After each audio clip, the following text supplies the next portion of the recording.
Hello, everyone. Welcome back to the Daily Senior Safety Advice Podcast. This is the show that is dedicated to helping older adults live safely, comfortably, and independently right where they love to be, at home.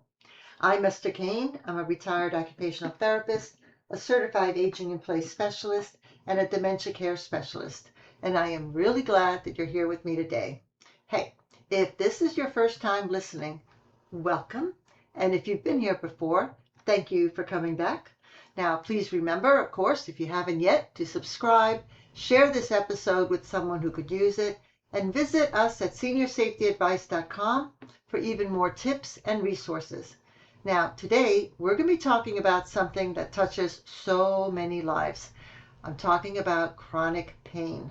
If you're living with daily pain, or if you're caring for someone who is, you already know how much it can affect everything.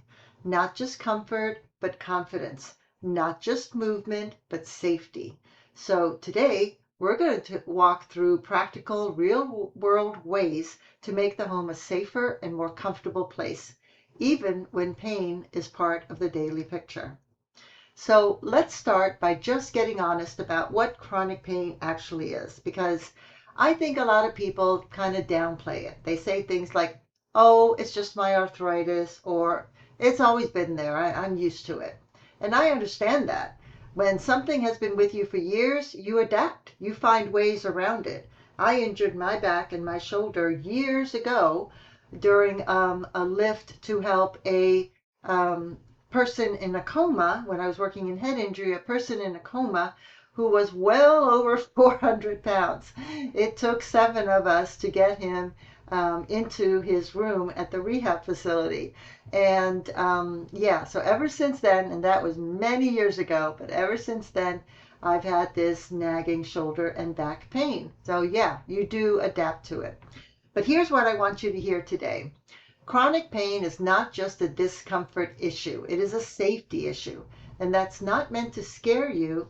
It's meant to help you. When a person is living with chronic pain, whether it's from arthritis, fibromyalgia, back problems, neuropathy, or any number of other conditions, it changes how they move. It changes how they hold their body. It affects their sleep. And when sleep is disrupted, balance suffers. It can affect concentration and reaction time. And it often means that a person avoids certain movements, which actually leads to more weakness and stiffness over time. Now, I saw this play out again and again in my years as an OT. A client would come in after a fall, and when we'd look at the full picture, chronic pain was almost always part of the story. Not only a part, but a real part.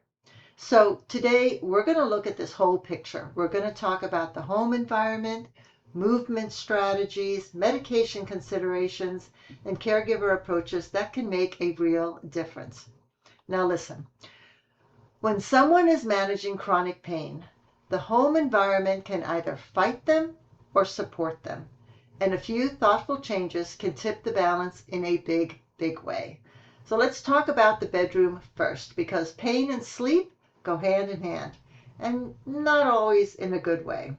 If your loved one is waking up stiff, struggling to get in or out of bed, or sitting on the edge of the mattress for a long time before they can stand, well, that is a safety flag. And if you're waking up stiff and struggling to get out of bed or sitting on the edge of a mattress for a long time before standing up, that's a safety flag. Bed height matters enormously in this case. When a bed is too low, a person has to work much harder to push up to standing, and that can be painful and risky. A bed that sits at roughly knee height, so the feet land flat on the floor when sitting on the edge, is usually the sweet spot. Bed risers can help if the mattress is too low. Now, you also don't want the mattress or the bed to be too high, because then you have to stretch and struggle to get on and off. Well, mostly on. The bedroom path to the bathroom at night is another area worth a careful look. Pain can slow a person down. Nighttime trips to the bathroom are one of the highest risk moments in a senior's day. Poor lighting, groggy alertness, and pain all colliding at once. A motion-activated nightlight along that path is a simple thing that can make a real difference. In the bathroom itself, grab bars are essential, not optional, for anyone managing chronic pain. I have them in my bathroom shower as well. Pain changes how a person braces themselves and catches themselves. When the automatic grab you'd make to catch a slip is slower because it hurts to move, that arm quickly, a grab bar is what stands between a safe recovery and a serious fall. A shower chair or a tub. Oh, first I do want to say, I do not recommend the suction grab bars because they are not meant to hold your full weight. So if you get in a painful position or you have a spasm attack and you go to grab that bar, you just automatically go to grab it before you slip and fall, that thing can go down with you. So I do not recommend suction grab bars. If you feel that you are going to be putting your full weight on it, even if you don't feel you're going to be putting your full weight on it, it is worth it to get a regular standard grab bar that is bolted into the wall. All right, a shower chair or a tub bench deserves mention here as well, because standing in the shower when your hips, your knees, or your back are screaming in pain is exhausting and difficult, and a lot of times I've seen people avoid showering just because of that. It also means that people may also rush, they rush in the bathroom, where, of course, we all know is the number one place for accidents in a home. So a shower chair lets someone bathe at a pace that's comfortable and controlled. And if you have the right shower head, the handheld shower head, it is such a pleasure sometimes to just sit there and bathe in that shower, nice and warm. So take advantage of it. In the kitchen and living areas, take a look at where you or your loved one spends the most time. Are frequently used items within easy reach? Do they require bending and stretching repeatedly for things that you use every day, like a remote control or your water bottle, whatever, your phone? Reorganizing a kitchen, moving dishes to a lower cabinet, keeping the coffee pot on the counter instead of in a corner cabinet takes about 20 minutes. Rearranging things, and can reduce daily strain significantly. And you can do it in bits and pieces as you need them. One of the first things that I did in any home visit as an OT was to watch a client move through their morning routine. Not just stand in the kitchen, but actually move through it. Make a meal, do whatever it is that you would do in the kitchen. That's where you see the actual truth. The reaching, the gripping, the compensation patterns. Pain changes how people move in ways they don't even notice anymore. When you watch the routine, then you can find the risks. All right, here's something I really want to spend just a little bit of time on because it's so important and it's so often missed. When people are in pain, they naturally want to move less. That makes total sense to all of us. Movement hurts, so you rest. And initially, that rest helps. But over time, and this is the tricky part, too much rest actually makes chronic pain worse. Muscles weaken, joints stiffen, balance declines, and then the pain feels even worse. So the person moves even less. It becomes a cycle. In occupational therapy, we call it the pain-fear cycle. You hurt, so you fear movement. So you avoid it, so you get weaker and stiffer, so you hurt more. Now, I'm not saying push through the pain. I'm not saying ignore your body. Please hear that clearly. What I am saying is that gentle paced, consistent movement, the kind guided by a physical or occupational therapist, is one of the most powerful tools for managing chronic pain long term. Pacing is a word I want you to take away from today's episode. Pacing means doing a little at a time, resting before you need to, breaking activities into smaller chunks. Instead of cooking an entire meal at once, sit down partway through. Instead of cleaning the whole bathroom, do the sink today and the tub tomorrow. Pacing is not laziness, It is strategy, and it is being smart. For someone with dementia or cognitive changes, pacing needs to be built into the routine by the caregiver because the person themselves may not have the awareness to stop before they're in too much pain. If you're in that situation, think about how you structure activities and build in natural rest points. A quick tip that I can give you is keep a small stool in the kitchen, something to sit on for a minute or two or whatever when pain flares during a task. It sounds simple, but having a place to rest without walking or standing all the way, for a length of time or walking all the way to the living room means that people actually take a break. Your muscles take a bit of a break instead of pushing through and ending up exhausted, a higher fall risk because you're basically in more pain. All right, let's take a moment to talk about something that tends to stay in the background of chronic pain conversations, but really belongs front and center because I think a lot of people are just scared to talk about it, and that's the medications. Many of the medications that are commonly used for chronic pain, like opioids and muscle relaxants, certain antidepressants used for nerve pain, sleep aids, all of those can affect your balance, your alertness, and your reaction time. Some of them cause dizziness, especially when a person first stands up. Some can cause confusion or make a person feel foggy, particularly in older adults whose bodies process medications differently than they did at 50. Now, I'm not telling you or your loved one to stop any medication. Please, always talk to the doctor before changing anything.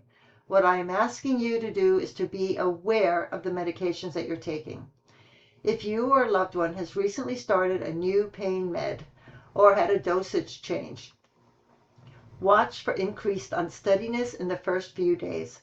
Make sure they're not getting up quickly. You're not getting up quickly. Make sure someone is nearby for transfers if there's any concern about dizziness or just not feeling quite right. That adjustment window is when falls are most likely to happen when you're moving from one place to the other. It's also worth asking the prescribing doctor or the pharmacist or both about a medication review, especially if you or a loved one is taking 4 or more medications. Polypharmacy, meaning taking multiple meds at once, is a known risk factor for falls in older adults. A pharmacist can often spot interactions or cumulative effects that no one individual doctor may have flagged. So please use the expertise that the pharmacist has. Doesn't cost you anything. And hey, if your loved one is using over-the-counter pain relievers on top of their prescription medications, or if you're doing that, make sure that your doctor knows you're doing that.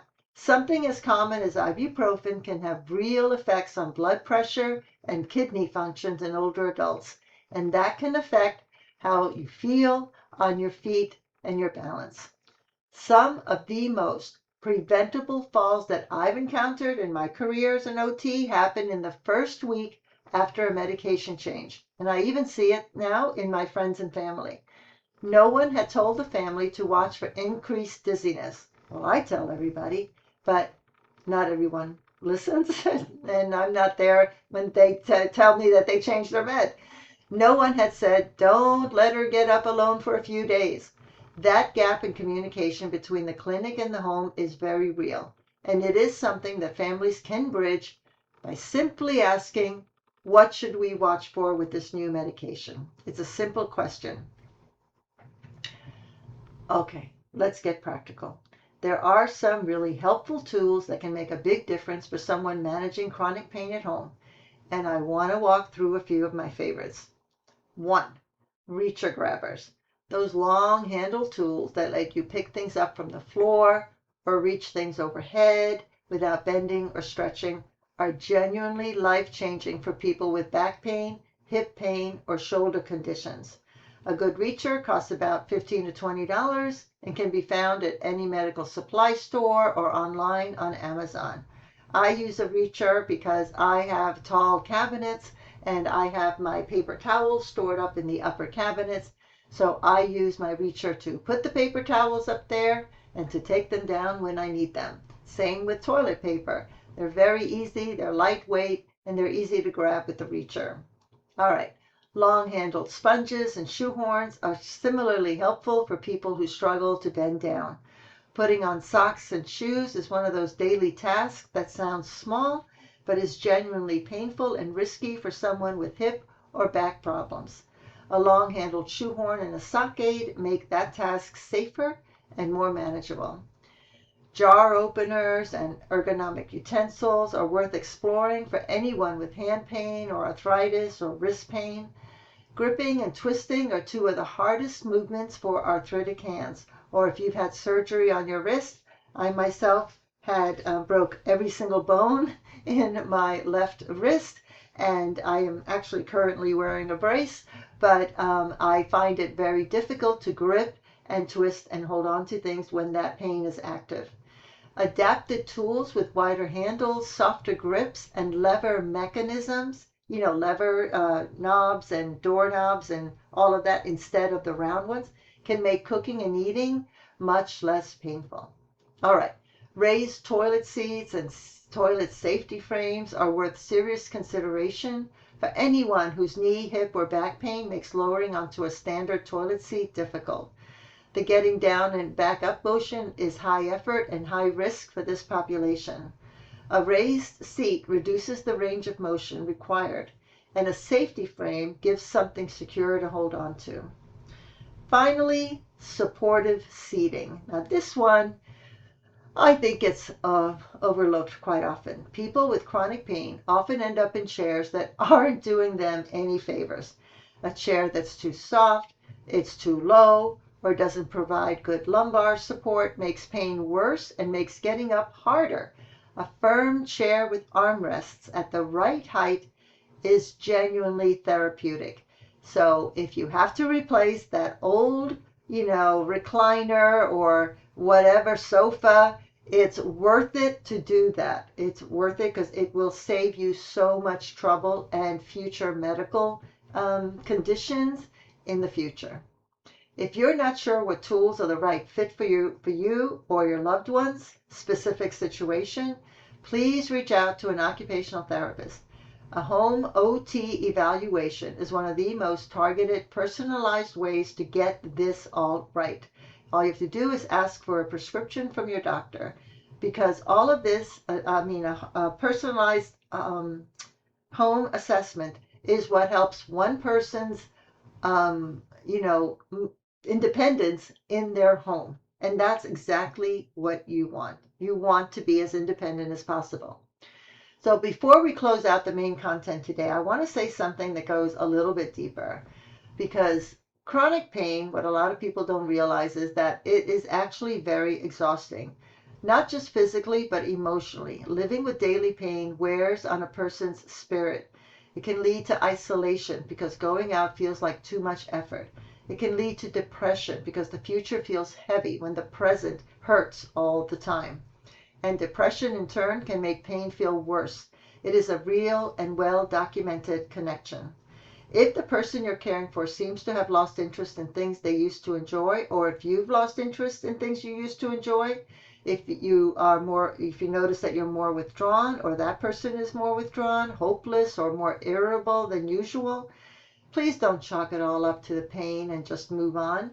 Mention it to the doctor. Ask about mental health support for this issue, because there are therapies for chronic pain. And for those of you who are living with chronic pain, the seniors listening right now, I want to speak directly to you for a minute. You are not a burden for needing help. You are not weak for having pain. And asking for adaptations like a grab bar, shower chair, a reacher, is not giving up. It is being smart. It is protecting your ability to stay in your own home on your own terms for as long as possible. Everyone wants to stay in their home with, dignity and independence. So use the tools to help you do that. You can't make a smoothie without a blender. A blender is a tool. Use the tools to help you stay independent. That is what independence really looks like. Not doing everything the hard way. That's not smart. Doing it the safe way. That is smart. And now I want to talk to the family caregivers, because caring for someone with chronic pain has its own kind of challenges because pain is invisible. You can't always see it, and oftentimes you don't see it. And that can make it hard to know when to push gently and when to back off. It can create tension. Are they really hurting that much, or are they just avoiding something? Are they being a drama queen, or, is it really, really that painful? I hear this from caregivers all the time, and I want to say, that doubt is normal, and it doesn't make you a bad caregiver. What helps is communication. Ask your loved one to rate their pain on a scale, if they can. Not because you're testing them, but because it gives both of you a shared language. Is today a 4 or a 7? Gives you something to work with when planning the day's activities. And also, watch for what I call quiet signals. People with long-term pain often stop verbalizing it because they don't want to seem like they're complaining. So watch for guarding, holding a body part carefully, wincing during movement, avoiding certain positions or certain seats. Those behavioral cues tell you that something is going off even when the words don't.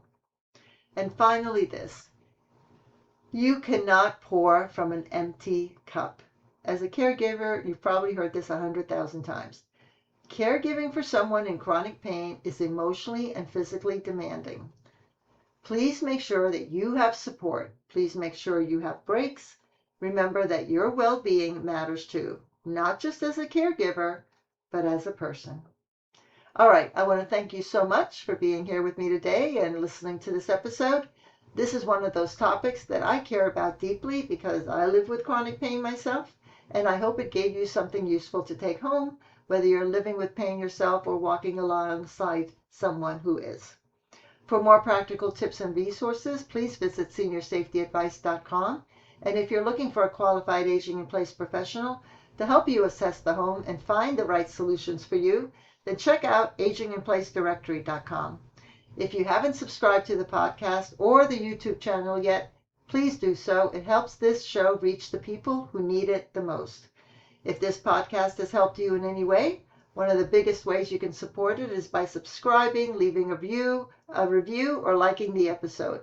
Those simple actions only take a minute, if that, and they may seem small, but they really do make a huge difference. They help the podcast reach more people, especially the family caregivers and older adults and professionals who may need this information and support right now.